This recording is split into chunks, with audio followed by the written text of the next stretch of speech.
যে আমি আজি এটা বিশেষ উদ্দেশ্য লৈ বক্তব্য ৰাখিব ওলাইছোঁ। CITU অসম ৰাজ্যিক কমিটিৰ তৰফৰ পৰা বিষয়টো হৈছে কাইলৈ 30 মে CITUৰ প্ৰতিষ্ঠা দিৱস সমগ্ৰ দেশজুৰি পালন কৰা হ'ব। এই প্ৰতিষ্ঠা দিৱস মানে এটা সংগ্ৰামৰ প্ৰতিষ্ঠা। কিন্তু 1970 চনত কলিকতাত অনুষ্ঠিত এখন বিশেষ অধিৱেশনত আজিৰ তাৰিখটোত অহাকালি মানে 30 মে তাৰিখতেই প্ৰস্তাৱ গ্ৰহণ কৰা হৈছিল যে পূৰ্বৰ all India trade union congress AITUCৰ পৰা একাংশ শ্ৰমিক নেতা ওলাই আহি নতুন এটা সংগঠনৰ জন্ম দিব,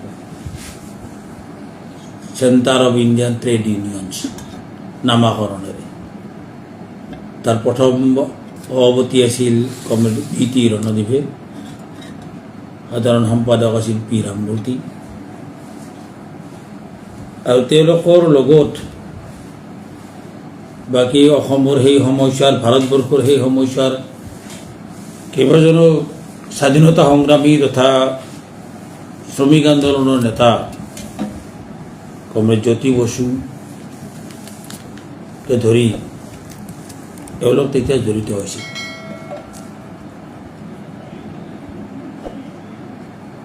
এই CITUৰ যে প্ৰতিষ্ঠা হ'ল তেতিয়াৰ পৰা কিন্তু CITUৱে এটা আপোচবিহীন সংগ্ৰাম চলাই আছে। পূৰ্বৰ ঐক্যবদ্ধ যি AITUC আছিল তাৰ পৰা আঁতৰি অহাৰ মূল কাৰণটোৱেই হৈছিল আপোচবিহীন সংগ্ৰাম আৰু আপোচকামী সংগ্ৰাম, এই দুইটাৰ সংঘাতৰ মাজত। এই সাংগঠনিক সংগঠনৰ ভিতৰত যি আদৰ্শগত সংগ্ৰাম চলিল, এই আদৰ্শগত সংগ্ৰামে এটা সময়ত গৈ CITU জন্ম দিছে। এই কথাখিনি মই আৰম্ভণিতে এইকাৰণে কৈছোঁ যে বহুতেই আমাৰ CITUৰ লগত সাধাৰণ সদস্যবিলাকে CITUৰ প্ৰতিষ্ঠা দিৱসৰ তাৎপৰ্য সম্পৰ্কে বৰ এটা ৱাকিবহাল নহয় বুলি অনুভৱ হয়, সেইকাৰণে কৈছোঁ। বাকী বহু আমাৰ শ্ৰমিক নেতা আছে অসমত যিসকলে আমাতকৈ বহু বেছি জানে, শ্ৰমিক আন্দোলনৰ ইতিহাস জানে, তেওঁলোকে নিজেই একেবাৰে প্ৰতিষ্ঠা কালৰ পৰা বহুমুখী প্ৰকাৰে তেওঁলোকে জড়িত আছিল। গতিকে সেইসকলৰ ওচৰত মই নিশ্চয় দুখ প্ৰকাশ কৰিম যে মই তেখেতসকলক শিকোৱাৰ কাৰণে এই কথাটো কোৱা নাই। CITUৰ প্ৰতিষ্ঠা কালৰ এই ঘটনা আৰু ইতিহাস মই ক'বলৈ নাযাওঁ। 1970 চনৰ এই ঘটনা, তাৰ পৰা CITUৱে কিন্তু এটা আপোচহীন সংগ্ৰাম চলাই আছে।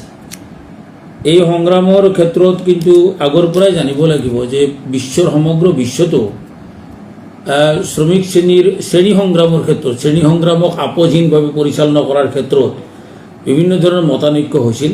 এই কথা বহুতেই জানে, আপোনালোকে নিশ্চয় সকলোৱে নাজানা নহয়। লেনিনৰ নেতৃত্বত ৰাছিয়াত যি সংগ্ৰাম আৰম্ভ হৈছিল, পৰৱৰ্তী সময়ত 1917 চনত বিপ্লৱৰ মাজেৰে ৰাছিয়াত শ্ৰমিক শ্ৰেণীৰ ৰাষ্ট্ৰ ক্ষমতা দখল হৈছিল, যাক আমি অক্টোবৰ বিপ্লৱ বুলি জানো, বিখ্যাত। এই বিপ্লৱৰ আগমুহূৰ্ততো যেতিয়া শ্ৰমিকৰ সংগঠন কৰিবলৈ গৈছিল বা শ্ৰমিক শ্ৰেণী সংগঠিত কৰিবলৈ গৈছিল, তেতিয়া এটা অংশই অলপ আপোচভাৱে চলাৰ কাৰণে কিছুমান এটা অংশ তৈয়াৰ হৈছিল, যিসকলে সেই সময়ছোৱাৰ বিপ্লৱী আছিল। মই এইবিলাক ইতিহাস আৰু ক'বলৈ নাযাওঁ, কিন্তু এয়া হৈছে এই সংগ্ৰাম দীৰ্ঘদিনৰ সংগ্ৰাম, অন্তৰ্বৰ্তীকালীন ইণ্টাৰনেল যি ষ্ট্ৰাগল, এই ষ্ট্ৰাগল দীৰ্ঘদিনৰ সংগ্ৰাম চলি আছে। আৰু তাৰ প্ৰতিফলন আমাৰ ভাৰতবৰ্ষতো হৈছিল। এই 1935-36 চনৰ পৰা প্ৰতিষ্ঠা কালৰ পৰা চলি থকা এই সংগঠন 1970 চনত আহি দুটা ভাগত ভাগ হয় আৰু CITUৱে তাতে প্ৰতিষ্ঠা লাভ কৰে।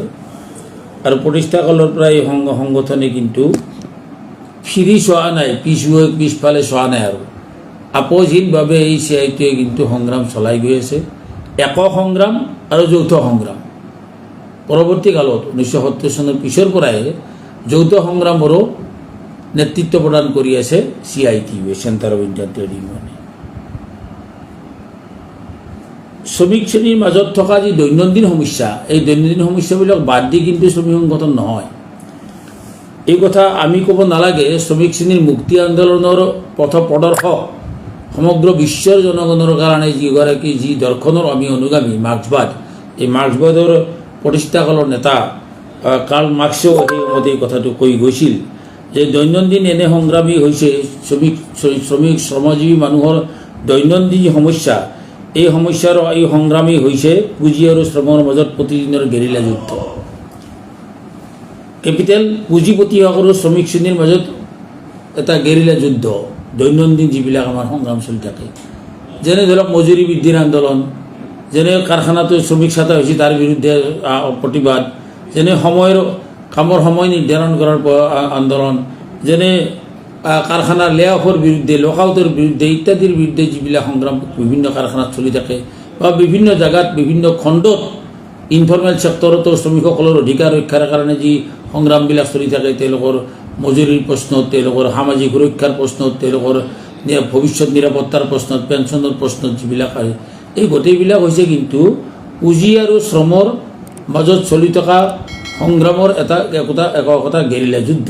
ইয়াক বাদ দি পেলাই শ্ৰমিক আন্দোলন নহয়। কিন্তু একে সময়তেই এই গোটেই সংগ্ৰামটো কিন্তু আচলতে শ্ৰমিক পুঁজিপতিসকলৰ যি নীতি, এই নীতিটোৰ ফলত সৃষ্টি হোৱা ফলৰ বিৰুদ্ধে সংগ্ৰাম।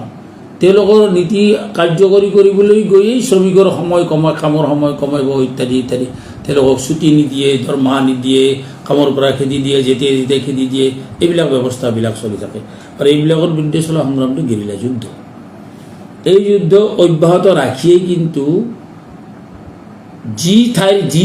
যি কাৰণত এই সমস্যাটো সৃষ্টি হৈছে, এই কাৰণ বিচাৰ্য কৰা আৰু সেই কাৰণটোৰ বিৰুদ্ধে সংগ্ৰামটো কিন্তু একেবাৰেই জৰুৰী। আৰু সেয়া হৈছে মূল লক্ষ্য, কাৰণটো উৎখাত কৰা, অৰ্থাৎ বেমাৰৰ উৎস নোহোৱা কৰা। বেমাৰটো এটা আমি চিকিৎসা কৰিম ঠিকেই, বেমাৰ এটা হৈছে, বেমাৰটো নিশ্চয় চিকিৎসা কৰিব লাগিব। পেটৰ বিষ হ'লে বিষটো কমোৱাৰ কাৰণে ঔষধ নিশ্চয় খাব লাগিব, কিন্তু পেটৰ বিষটো কিয় হৈছে তাক নিৰ্ধাৰণ কৰি সম্পূৰ্ণ নিৰাময় কৰাৰ যি ব্যৱস্থাটো, এই ব্যৱস্থাটো কিন্তু মূল কথা। এইটো নোহোৱাকৈ কেৱল বেমাৰৰ চিকিৎসা এই দৈনন্দিন কৰা কাম কৰাটো মাত্ৰ কটাঘাত মলম দিয়া কথাটোৱে নিশ্চয় কথা। এই কথাটো আজি মই নতুনকৈ ক'ব লগা নহয়, এইটো সকলোৱে কথা জানে, কিন্তু পুনৰবাৰ মই সোঁৱৰাই দিছোঁ।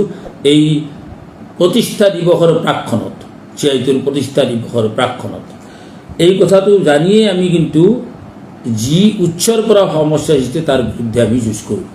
CITUৱে সেইকাৰণেই CITUৰ সন্মিলনৰ মাজেৰে এই নীতিও আমি লৈছোঁ, সেইকাৰণে যে দৈনন্দিন সমস্যাক আমি নীতিৰ লগত সম্পৰ্ক কৰিব লাগিব। কোন নীতিৰ ফলত আমাৰ দৈনন্দিন সমস্যাবিলাক হৈছে, আৰু নীতিৰ পিছত থকা যি ৰাজনীতি, এই ৰাজনীতিটোক আমি উন্মোচিত কৰিব লাগিব।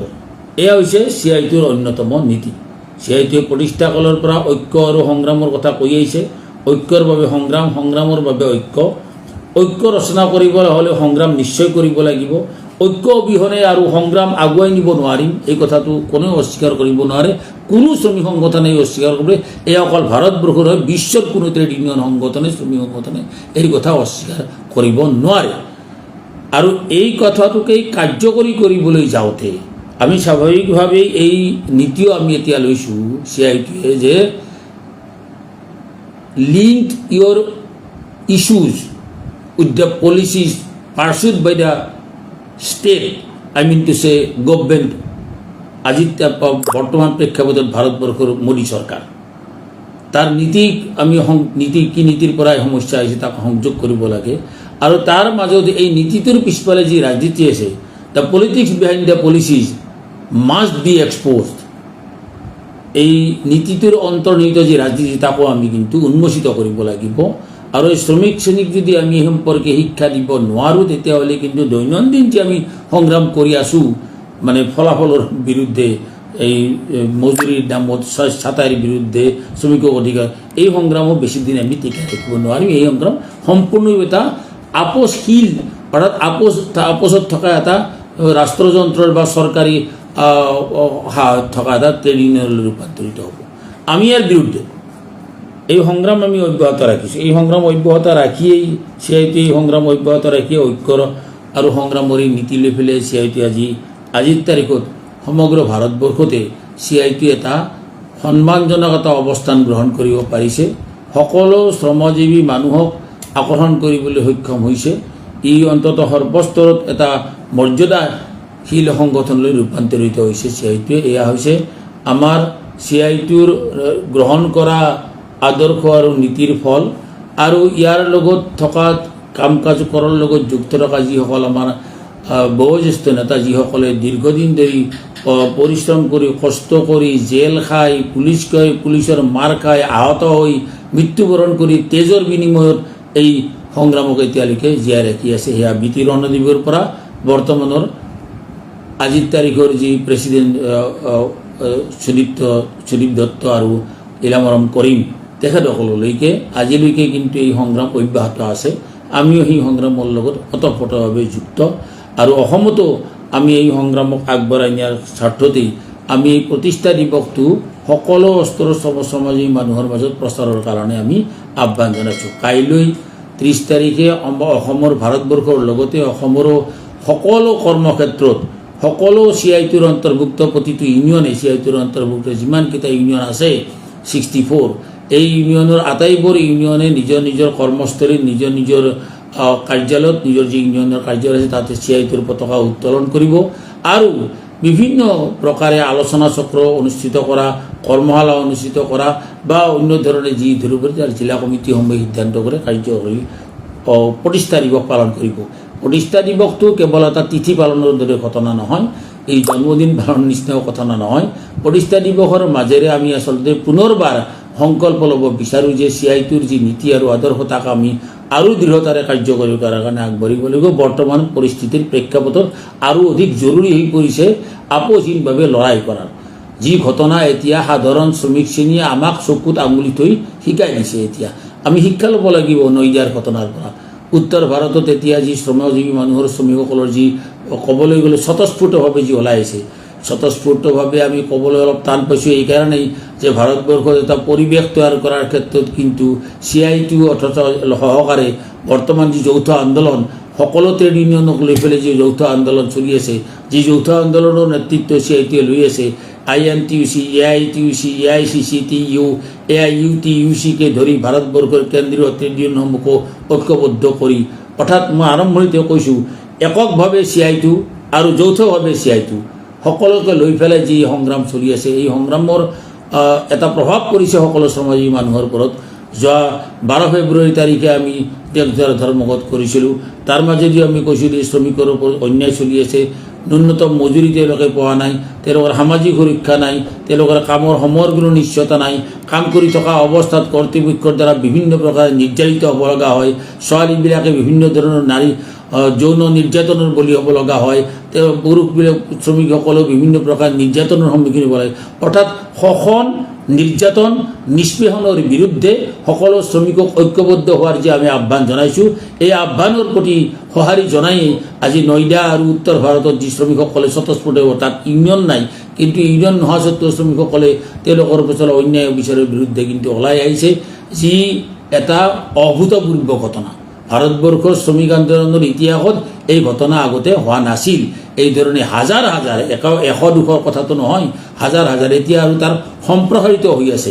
হাৰিয়ানা, ৰাজস্থান, নয়ডাৰ ওচৰত যি ঘটনা ঘটিছিল তাৰ পৰা যি আৰম্ভ হ'ল, পানীপথৰ পৰা পাঞ্জাৱৰ পানীপথৰ কাৰখানাৰ পৰা যি আৰম্ভ হ'ল, সেই আৰম্ভ ঘটনাই এতিয়া সম্প্ৰসাৰিত হৈছে হাৰিয়ানা, ৰাজস্থান, পাঞ্জাৱ, মধ্যপ্ৰদেশ, গুজৰাটৰ পৰ্যন্ত যিবিলাক ইণ্ডাষ্ট্ৰিয়েল বেল্ট শিল্প কাৰখানাৰ হাব বুলি কোৱা হয়, সেইবিলাকত এই শ্ৰমিকসকলে স্বতঃস্ফূৰ্তভাৱে প্ৰতিবাদ কৰি আছে। অকল সেয়া নহয়, ভাৰতবৰ্ষৰ অন্য জেগাতো এই ধৰণে আজি আগবাঢ়িব লগা হৈছে। কয়লা খনি শ্ৰমিকে আন্দোলন সংগ্ৰাম কৰি আছে, আজি তৈলখণ্ডৰ শ্ৰমিকে আন্দোলন সংগ্ৰাম কৰিছে, পেট্ৰলিয়াম ছেক্টৰৰ আন্দোলন কৰে, পাৱাৰ ছেক্টৰৰ শ্ৰমিকসকলে আন্দোলন কৰি আছে, পোষ্টেল ডাক বিভাগৰ শ্ৰমিক কৰ্মচাৰীসকল, বেংকৰ কৰ্মচাৰীসকল, LICৰ কৰ্মচাৰীসকলেও এই চৰকাৰৰ এই নীতিটোৰ পৰাস্ত কৰাৰ কাৰণে নীতিৰ বিৰুদ্ধে যি নীতিয়ে তেওঁলোকৰ জীৱনলৈ বিপদ মতাই আনিছে তাৰ বিৰুদ্ধে প্ৰতিবাদ সাব্যস্ত কৰি আছে। এই ক্ষেত্ৰত CITUৰ এটা সংহতি আছে। CITU সকলো মতে এই পাব্লিক বা ৰাজহুৱা খণ্ডৰ কৰ্মচাৰীসকলৰ আন্দোলনৰ প্ৰতি সদায় সংহতি জ্ঞাপন কৰি আছে। অসমতো আমি সেই ধৰণে আমি চেষ্টা কৰি আছোঁ। এই চেষ্টাৰ মাজেদি আমি এই আন্দোলন চলাই আছোঁ। অসমত আজি আটাইতকৈ শোষিত মানুহটো হৈছে শ্ৰমিক, হৈছে চাহ বাগানৰ শ্ৰমিক, যিসকলে এতিয়াও মাত্ৰ 250 টকা দিন হাজিৰা হৈ পেলাই কাম কৰি থাকিব লগা অৱস্থা হৈছে। তেওঁলোকৰ দৈনন্দিন সমস্যা, প্ৰচুৰ সমস্যা। এই দৈনন্দিন সমস্যা সমাধান কৰাৰ যুদ্ধখনো সাংঘাতিক ধৰণে চলাব লগা হৈছে। কাৰণ সেই যুদ্ধখন চলাব নোৱাৰাৰ কাৰণে, সেই যুদ্ধৰ বাধা দিয়াৰ কাৰণে কিন্তু চৰকাৰ আৰু চৰকাৰী প্ৰশাসন যন্ত্ৰই অনবৰত চেষ্টা কৰি আছে। তাৰ অধিকাৰৰ ওপৰত আক্ৰমণ কৰিছে, সমবেত হ'ব নিদিয়ে, কথা ক'ব নিদিয়ে, লগ লাগিব নিদিয়ে। এই ধৰণে এটা টেটু চেপা ধৰণৰ এটা পৰিৱেশ সৃষ্টি কৰি ৰাখিছে, যাৰ ফলত শ্ৰমিকে তাৰ অন্যৰ বিৰুদ্ধে প্ৰতিবাদ কৰাটো মহা কঠিন হৈ পৰিছে এতিয়াৰ সময়ত। এই কঠিন অৱস্থাৰ মাজতো কিন্তু CITU সংগ্ৰাম চলাই আছে আৰু অহা দিনতে এই সংগ্ৰাম আমি চলাব লাগিব। আমি এই কথা নিশ্চয় সকলোকে ক'ব লাগিব যে সেইকাৰণে আমি কৈছিলোঁ যে CITUৱে তাৰ সংবিধানত এই কথাটো সেইকাৰণে কৈছোঁ। CITUৱে বিশ্বাস কৰে যে কেৱল মাত্ৰ উৎপাদন, বণ্টন আৰু বিনিময়ৰ সকলো উপায়ৰ সামাজিকীকৰণ আৰু এটি সমাজতান্ত্ৰিক ৰাষ্ট্ৰ প্ৰতিষ্ঠা কৰাৰ যোগেদিয়ে শ্ৰমিক শ্ৰেণীৰ ওপৰত শোষণৰ অৱসান কৰা সম্ভৱ। CITUৱে শোষণৰ পৰা সমগ্ৰ সমাজৰ মুক্তিৰ আদৰ্শৰ সপক্ষে থিয় দিয়ে। এই কথা আমি সংবিধানত লিখিছোঁ। কিয় লিখিছোঁ? যে পুঁজিবাদী সমাজ ব্যৱস্থাই কোনো অৱস্থাতেই মানুহৰ সমস্যা সমাধান কৰিব নোৱাৰে। এয়া ধ্ৰুৱ সত্যলৈ ৰূপান্তৰিত হৈছে। এয়া ক'তোই পৰা নাই। আৰু অসমতো, ভাৰতবৰ্ষতো ভাৰত চৰকাৰে যি নীতিৰে আজি দেশখনক আগুৱাই লৈ যাই আছে, তেতিয়া বৈষম্য বাঢ়িছে। এতিয়া দেশৰ সমুদায় সম্পদৰ 72% অধিক সম্পদৰ অধিকাৰী মাত্ৰ 10% মানুহ, 10জন বা 20জন মানুহ। আজি বিৰাট অংশ মানুহ, আজি শ্ৰমজীৱী মানুহ, কেৱল শ্ৰমজীৱী মানুহ নহয়, সৰ্বসাধাৰণ ৰাইজেও বিৰাট অংশ মানুহৰ হাতত সম্পদ নাই, কিনাৰ ক্ষমতা নোহোৱা হৈছে, ক্ৰয় ক্ষমতা নোহোৱা হৈছে। বৈষম্য দিনে দিনে বাঢ়ি যাই আছে। এয়া পুঁজিবাদৰ চৰিত্ৰ। ধনী আৰু দুখীয়াৰ বৈষম্য বাঢ়ি থাকিব। দুখীয়া আৰু সাধাৰণ জনগণ, যিসকলে পৰিশ্ৰম কৰি জীৱন নিৰ্বাহ কৰে, যিসকলে কাম কৰি সেৱা কৰি জীৱন নিৰ্বাহ কৰে, চৰকাৰী বিভিন্ন কাম কাজত জড়িত আঁচনিভুক্ত কৰ্মচাৰী হওক বা নিৰ্মাণ শ্ৰমিকেই হওক, মটৰ শ্ৰমিকেই হওক বা কাৰখানা শ্ৰমিকেই হওক, চাহ বাগানৰ বনুৱাই হওক বা বেংকৰ কৰ্মচাৰী হওক, এই সকলো মানুহেই পৰিশ্ৰমৰ ফলত দেশখনৰ সকলো উৎপাদন ব্যৱস্থা চলি আছে।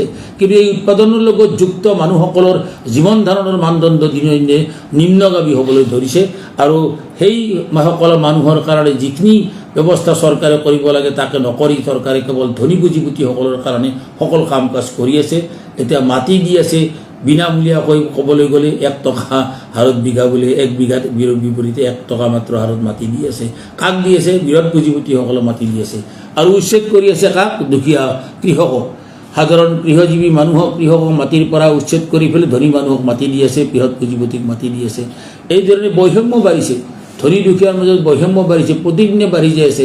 এতিয়া কাম কৰা মানুহৰ নিজৰ যি আয় হয়, সেই আয়েৰে তেওঁ চলিব নোৱাৰা অৱস্থা হৈছে। এতিয়া যুদ্ধৰ পৰিস্থিতিৰ নামত মূল্য বৃদ্ধি হোৱা বুলি কৈছে। কিন্তু ভাৰতবৰ্ষৰ চৰকাৰেও ভালকৈ জানে, আমি সকলোৱে জানো যে ভাৰতবৰ্ষত পেট্ৰলিয়াম ছেক্টৰত অন্ততঃ সকাহ দিয়াৰ কাৰণে এটা ব্যৱস্থা আছিল। তেওঁলোকে আৰামছে কোনো ধৰণৰ ভাৰত চৰকাৰে আমেৰিকাক ভয় কৰাটো কোনো কাৰণ নাই। আমেৰিকাৰ দপদপনি বুঢ়া আঙুলি দেখুৱাই সেই কাম কৰিব পাৰি। কিন্তু কেনেকৈ দেখুৱাব? নৰেন্দ্ৰ মোদীহঁতৰ যি নীতি, এই নীতি হৈছে ট্ৰাম্পৰ নিচিনা, ডনাল্ড ট্ৰাম্পৰ নীতিৰ লগত সমিল মিল থকা এটা সামঞ্জস্য বুজাপৰা থকা নীতি, যাৰ কাৰণে ডনাল্ড ট্ৰাম্পৰ ৰঙা চকুক ভয় কৰি পেলাই ৰাছিয়াই দিব খোজা তেল ভাৰত চৰকাৰে নানিলে। ইৰাণে দিব খোজা তেল, ইৰাণৰ বৈদেশিক মন্ত্ৰী আহি পেলাই ইয়াতে কৈ গ'ল, আমাৰ দেশৰ চৰকাৰক কৈ গ'ল যে আপোনালোকে যদি তেল লয়, আমি আপোনালোকক কম মূল্যত আমি তেল দিম, আমি হাৰমুজ ষ্ট্ৰীট আমি খুলি দিম আপোনালোকৰ কাৰণে। এই কথাও বৈদেশিক, তাৰ ক্ষমা কৰিব, তাৰ বৈদেশিক মন্ত্ৰীগৰাকী আহি পেলাই ভাৰতত কৈ গ'ল যোৱা 13 মে'ৰ কথা। কিন্তু ভাৰত চৰকাৰে তেওঁলোকক কথা সন্মতিৰে তেল আনিবলৈ এতিয়ালৈকে সন্মতি জনোৱা নাই, যাৰ ফলত এতিয়া তেলৰ সংকট হ'ব বুলি কৈছে। কিন্তু এই তেলৰ সংকট আমি কম কৃত্ৰিম সংকট। এই তেলৰ সংকট চৰকাৰৰ নীতিৰ ফলত সৃষ্টি হোৱা সংকট। এই নীতি তেওঁলোকে শুধৰণ কৰক। আজি ট্ৰাম্পক তেল মাৰা নীতি বাদ দিয়ক। এই ট্ৰাম্পে আজি যি ধৰণৰ জঘন্য কাম কৰি আছে, কোনো ধৰণৰ কথা বতৰা নুশুনাকৈ এটা সন্মিলনত আহিব বিচাৰিছিল ইৰাণৰ ফালৰ পৰা, কিন্তু ৰাতিৰ ভিতৰতে তেওঁৰ উল্টি গ'ল আৰু এইফালে জঘন্যভাৱে আক্ৰমণ আৰম্ভ কৰিছে। যোৱাকালিৰ পৰা আকৌ ইৰাণৰ ওপৰত আক্ৰমণ আৰম্ভ কৰিছে। যুদ্ধৰ অৱসান বিচাৰিছে বিশ্বৰ জনগণই। আমেৰিকাৰ জনগণে বিচাৰিছে যুদ্ধৰ অৱসান, ইংলেণ্ডৰ জনগণে বিচাৰিছে যুদ্ধৰ অৱসান, সমগ্ৰ বিশ্বৰ বিভিন্ন শান্তিকামী মানুহে যুদ্ধৰ অৱসান বিচাৰিছে।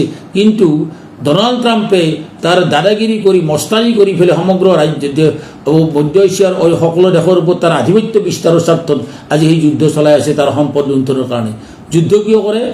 কাৰণ অস্ত্ৰৰ ব্যৱহাৰ কৰিব লাগিব। এতিয়াতো নতুন নেৰেশ্যন সৃষ্টি হৈছে। আগতে যুদ্ধ কৰাৰ কাৰণে অস্ত্ৰ বনাব লাগিছিল, এতিয়া সেইটো নহয়, এতিয়া অস্ত্ৰ বিক্ৰী কৰাৰ কাৰণে যুদ্ধ কৰিব লাগে। ট্ৰাম্পৰ বৰ্তমান নীতি হৈছে যে অস্ত্ৰ বিক্ৰী কৰিব লাগিব, অত্যাধুনিক অস্ত্ৰ, গতিকে যুদ্ধ লগাব লাগে। অৰ্থাৎ যুদ্ধৰ মাজেদি এফালেদি যেনেকৈ সম্পদ আহৰণ কৰাৰ আধিপত্যবাদী আছে, আনফালেদি তেনেকৈ নিজৰ অস্ত্ৰৰ ব্যৱসায় কৰাৰ কাৰণে তেওঁলোকৰ এটা অভিবৃদ্ধি আছে, যাৰ কাৰণে এই যুদ্ধবিলাক তেওঁলোকে চলাই আছে। এই জঘন্য নীতিৰ বিৰুদ্ধে আজি সমগ্ৰ জনগণক আমি ঐক্যবদ্ধ কৰিব লাগিব। এই দায়িত্ব আমি শ্ৰমিক শ্ৰেণীয়েও দায়িত্ব ল'ব লাগিব, আৰু সেইকাৰণেই CITUৰ কেন্দ্ৰীয় কমিটিও আহ্বান জনাইছে এই যুদ্ধৰ বিৰুদ্ধে আমি সকলো থিয় দিব লাগে। একে সময়তে এই ট্ৰাম্পৰ নেতৃত্বতে আজি যিসকলে মানুহক কৰ্মজীৱী শ্ৰমজীৱী মানুহক সামান্যতম অধিকাৰ দিছে সেই দেশবিলাকৰ ওপৰত আক্ৰমণ কেন্দ্ৰীভূত কৰিছে। কিউবা, ভেনিজুৱেলা, আজি কিউবাৰ জনগণক বিপদগ্ৰস্ত কৰাৰ কাৰণে কিউবাৰ ৰাষ্ট্ৰপ্ৰধানক অপহৰণ কৰি নিয়াৰ কাৰণে ঘোৰ চক্ৰান্তত লিপ্ত হৈছে ডনাল্ড ট্ৰাম্প, আৰু তাৰ বিৰুদ্ধে মানুহ আজি থিয় দিব লগা হৈছে। আজি ভাৰতবৰ্ষত আমি লক্ষ্য কৰিছোঁ, আজি এই বিজেপি চৰকাৰে আজি যিখন চৰকাৰে কেৰালাৰ চৰকাৰে সামান্য পৰিমাণে হ'লেও শ্ৰমিকক সকাহ দিলে, যি কেৰালাৰ চৰকাৰে মাইগ্ৰেণ্ট ৱাৰ্কাৰক পৰিযায়ী শ্ৰমিকসকলক সুৰক্ষা দিয়াৰ সকলো ব্যৱস্থা কৰিলে, বিশ্বৰ মানুহে প্ৰশংসা কৰিলে, ILOই প্ৰশংসা কৰিলে, বিশ্বৰ জনগণে প্ৰশংসা কৰিলে এই চৰকাৰৰ কৰোণা কালৰ ভূমিকা, এই চৰকাৰে পৰৱৰ্তী সময়ত মাইগ্ৰেণ্ট ৱাৰ্কাৰক লোৱা পদক্ষেপৰ ক্ষেত্ৰত সেইখন চৰকাৰৰ মুখ্যমন্ত্ৰীজন নিৰ্বাচনত পৰাজিত হ'ল, আৰু পৰাজিত হোৱাৰ পাছতে মুখ্যমন্ত্ৰীজনক ইদি জাপি দি পেলাই তেওঁৰ ওপৰত এটা আক্ৰমণ কেন্দ্ৰীভূত কৰিলে এইখন দেশৰ চৰকাৰে। গতিকে কিয় এই কৰিছে? যিসকলে শ্ৰমিকৰ হৈ কাম কৰিব তেওঁলোকক আক্ৰমণ কৰিব লাগে, যিসকলে শ্ৰমজীৱী মানুহৰকে মাত মাতিব তেওঁলোকক বাধা দিব লাগে, যিসকলে মূল্যবৃদ্ধিৰ বিৰুদ্ধে প্ৰতিবাদ কৰিব তেওঁলোকক সংগঠিত অপৰাধী বুলি গণ্য কৰিব লাগিব। গতিকে BNS ভাৰতীয় ন্যায় সংহিতা আনিছে তেওঁলোকে 111 নম্বৰ ধাৰা। তুমি যদি লগ লাগি পেলাই প্ৰতিবাদ কৰিব যোৱা তোমাক আমি সন্ত্ৰাসবাদী বুলি পেলাই কৈ পেলাই সংগঠিত বা বিদ্ৰোহী বুলি পেলাই কৈ পেলাই তোমাক জেলত ভৰাই থৈ দিব পাৰিম। এই নীতি কোনে আনিলে? এই আইন কোনে আনিলে? এই আইন আনিছে নৰেন্দ্ৰ মোদী চৰকাৰে। এইকাৰণে এইবিলাক আইন আনিছে যাতে কোনেও মূল্যবৃদ্ধিৰ বিৰুদ্ধে প্ৰতিবাদ কৰিব নোৱাৰে, কোনেও যাতে মজুৰি দাবী কৰি পেলাই ৰাস্তাত নামিব নোৱাৰে। গতিকে আজি উত্তৰ ভাৰতৰ শ্ৰমিকক আজি এতিয়ালৈকে 400 শ্ৰমিক জেলত সোমাই আছে। কিয়? কাৰণ তেওঁলোকে মজুৰি বিচাৰিছিল। কি অপৰাধ হ'ল কওকচোন? ৰাইজসকলে এই কথা নিশ্চয় বিচাৰ কৰিব লাগিব। সকলো ৰাইজে, অসমৰ ৰাইজৰ ওচৰত আমাৰ আবেদন, CITUৰ এই প্ৰতিষ্ঠাকালৰে প্ৰাক মুহূৰ্তত অসমৰ ৰাইজৰ ওচৰত আবেদন, এই বিজেপি চৰকাৰ যদিও তেওঁলোকে ৰাজনৈতিকভাৱে নিৰ্বাচনৰ মাজেৰে জয়লাভ কৰি শাসনৰ গাদীত বহিব পাৰে, কিন্তু অসন্তুষ্ট মানুহৰ সংখ্যাও অসমত আছে। এই মানুহসকলৰ শ্ৰমজীৱী মানুহৰ অধিকাৰ ৰক্ষা কৰাৰ এই দায়িত্বত যদি তেওঁলোকে নাথাকে, তেতিয়াহ'লে এই চৰকাৰখনৰ নীতিৰ বিৰুদ্ধে সকলো ৰাইজক আমি ঐক্যবদ্ধ হোৱাৰ আহ্বান জনাম। এই 30 মে তাৰিখে, অহাকালি এই 30 মে তাৰিখৰ প্ৰতিষ্ঠা দিৱসৰ দিনাখনেই সমগ্ৰ অসমৰ শ্ৰমজীৱী মানুহে নিশ্চয় ঐক্যবদ্ধ হোৱাৰ আবেদন জনাম, যৌথ আন্দোলনৰ আবেদন জনাম। আমাৰ এই কৃষকসকলকো আমি লগত ল'ব লাগিব। কৃষক সংগঠন, কৃষি শ্ৰমিক সংগঠন সকলোকে লগত লৈ ছাত্ৰ সংগঠন, যুৱ সংগঠন, মহিলা সংগঠন, যিসকলে গণতন্ত্ৰৰ সপক্ষে, যিসকলে শ্ৰমজীৱী মানুহৰ সপক্ষে, সেই সকলোকে আমি লগত লৈ অহা দিনত এফালেদি যৌথ আন্দোলন আমি তীব্ৰতৰ কৰিব লাগিব, আৰু এফালেদি একক আন্দোলন CITUৰ নিজস্ব আন্দোলন সংগ্ৰামবিলাকো আমি আগবঢ়াই নিব লাগিব। এই সংকল্প নিশ্চয় আমি কাইলৈ 30 মেত ল'ম। অসমৰ সকলো সংগঠনৰ প্ৰতি আমাৰ আবেদন, আহক আমি সকলোৱে এফালেদি গণতন্ত্ৰ ৰক্ষা কৰা, আনফালে শ্ৰমজীৱী আৰু কৃষিজীৱী মানুহ